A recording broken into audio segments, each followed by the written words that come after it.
Dear student السلام علیکم، welcome to my YouTube channel. آج میں آپ کو درود ماہی کی برکات یعنی کہ درود ماہی کی برکت کے بارے میں بتاتی ہوں۔ ایک روز نبی کریم صلی اللہ علیہ وآلہ وسلم مدینہ منورہ کی مسجد میں بیٹھے ہوئے تھے کہ ایک عربی آیا اور ایک طباق لا کر آپ صلی اللہ علیہ وآلہ وسلم کے سامنے رکھ دی۔ آپ صلی اللہ علیہ وآلہ وسلم نے پوچھا، اس میں کیا ہے؟ عربی نے جواب دیا، یا رسول اللہ صلی اللہ علیہ وآلہ وسلم 3 روز ہوئے میں اس مچھلی کو پکا رہا ہوں لیکن یہ پکتی نہیں، اس کو آگ کا اثر نہیں ہوتا۔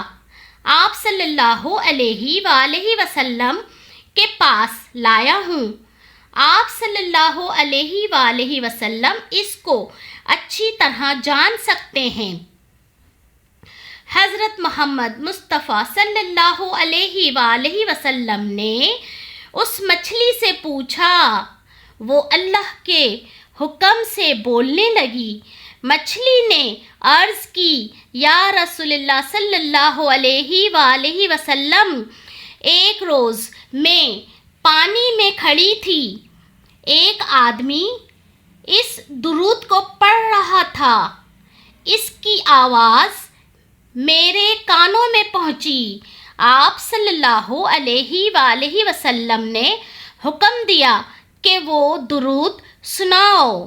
مچھلی نے وہ درود سنا دیا۔ آپ صلی اللہ علیہ وآلہ وسلم نے فرمایا، اے علی، اس درود شریف کو لکھ لو اور لوگوں کو سنا دو، انشاءاللہ دوزخ کی آگ اس پر حرام ہو جائے گی۔ اس درود کا نام ہے درود ماہی۔ سبحان اللہ۔ ڈیئر اسٹوڈینٹ، انشاءاللہ اس درود ماہی کو پڑھ کر آپ اس درود ماہی کی برکات سے فائدہ اٹھائیں گے۔ پھر ملتے ہیں نیو ویڈیو کے ساتھ۔ اللہ نگہبان۔